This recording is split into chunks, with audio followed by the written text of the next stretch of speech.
ملکہ زبیدہ جو ہے یہ ہارون الرشید کی بیوی ہے، لیکن اتنی صالحہ تھی کہ جب ہارون الرشید نے چاہا کہ میں اس سے نکاح کروں تو اس نے کہا کہ میں اپنی مرضی کا حق مہر لوں گی۔ تو اس نے کہا کہ ٹھیک ہے، بادشاہوں کے لیے کیا مشکل ہوتا ہے حق مہر ادا کر۔ تو اس نے کہا کیا حق مہر لوگی؟ کہا بغداد سے نہر نکالو اور عرفات تک پہنچاؤ، یہ میرا حق مہر ہوگا۔ تو یہ بڑا مشکل کام تھا، اور اس کے لیے اس زمانے میں جو ہے وہ کتنے پیسے خرچ آئے اور وہ نہر نکالی گئی۔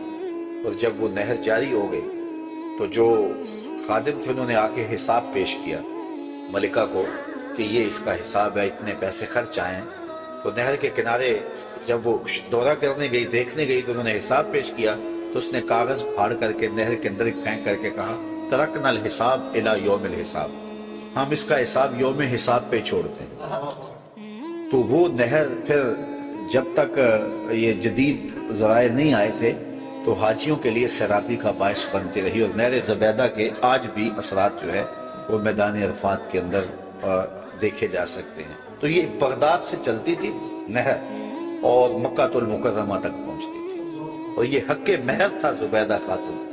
اور یہ زبیدہ خاتون جو انتہائی نیک اور صالحہ خاتون تھی، یہ حضرت بہلول دانا کو ڈھونڈتی رہتی کہ ان سے کوئی دعا مل جائے، کیونکہ یہ مجازیب میں سے تھی۔ مجذوب وہ ہوتا ہے کہ تجلیات کے وفود سے جس کا شیشہ عقل ٹوٹ جائے اور وہ جو کہہ دے اللہ وہ کر دے۔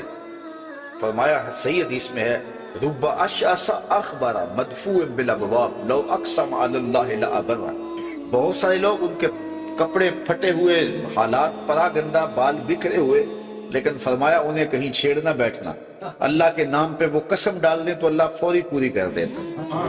تو یہ اسی قبیلے کا فرد تھا بہلول دانا۔ ایک دن زبیدہ گزر رہی ہے دجلہ کے کنارے پہ، تو بہلول مٹی کے گروندے اپنے ہاتھوں اپنے پاؤں پہ بناتا اور گرا دے۔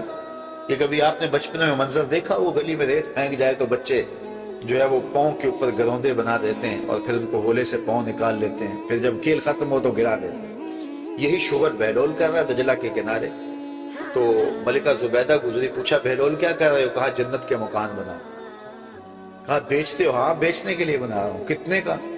کہا کہ 10 روپے کا، فرض کرو 10 روپے کا ایک مکان بیچ رہا ہوں۔ 10 روپے کیا ہوتا ہے؟ اس نے 10 درہم نکالے، بہلول کو دیے۔ بہلول نے پیسے دیکھے اور دجلہ میں پھینک دیے، اور ایک کے گرد دائرہ کھینچ کے کہا یہ تمہارا ہو۔ پیچھے سے بادشاہ گزرا تو اس نے بہلول کو دیکھا ایسی شغل میں لگا ہوا ہے، پوچھا کیا کر رہے ہو؟ کہا جنت کے مال بنا رہا ہوں۔ تو کہا بیچتے ہو؟ کہا ہاں بیچتا ہوں۔ کتنے کا؟ 10 روپے کا۔ بادشاہ مسکرا کے گزر گیا، دیوانہ ہے، موج میں لگا ہوا۔ اچھا خیر، جب رات پڑی بادشاہ سویا، کیا دیکھتا ہے جنت میں ایک خوبصورت محل ہے کہ اس نے کبھی ایسا محل دیکھا ہی نہیں تھا۔ شوق ہوا کہ اس کو اندر دسے، جو بادشاہوں کی خواہش ہوتی ہے۔ تو جب آگے بڑھا تو لکھا تھا ملکہ زبیدہ، اشتیاق اور بڑھا۔ تو پھر آگے بڑھنے لگا، دربان نے روک دیا، کہا یہ میری بیوی کا ہے۔ کہا دنیا کے ضابطے اور ہیں، آخرت کے ضابطے اور ہیں، اجازت کے بغیر نہیں جا سکتے۔ اتنے میں آنکھ کھل گئی، بادشاہ بے چین ہو گیا کہ کون سا اس نے نیک عمل کیا ہے کہ جنت میں اس کے نام کا محل دیکھا ہے۔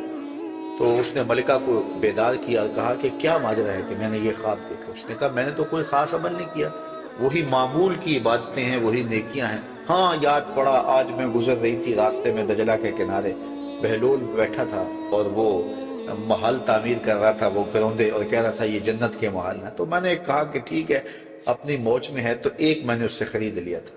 بادشاہ سر پکڑ کے بیٹھ گیا، وہ تو مجھے بھی کہتا تھا، اور میں دیوانے کی بھیڑ سمجھا اور آگے گزر گیا۔ اگلے دن بادشاہ کسدن گزرا، ہارون الرشید کسدن گزرا، اور دل میں تھا کہ آج بہلول اسی شغل میں دوبارہ مل جائے تو کیا اچھا۔ اگلے دن دیکھا تو بہلول وہاں بیٹھا ہوا ہے اور وہی کام کر رہا ہے۔ بادشاہ خوش ہوا، کہا بہلول کیا کر رہے ہو؟ اب دل دھڑک رہا تھا کہ جواب کل جیسا ملے۔ کہا جنت کے محل بنا دو۔ بادشاہ کے دل کو تسلی ہوئی، کہا بیچتے ہو؟ کہا ہاں بیچنے کے لیے بنا رہا ہوں۔ کہا کتنے کا؟ کہا آدھی حکومت لگے گی۔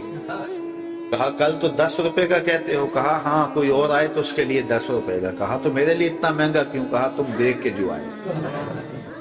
تو بات یہ ہے کہ یہ سعدی نے کہا تھا، سعدیہ نزدیک رائے عاشقاں، خلق مجنو نندو مجنو آ کے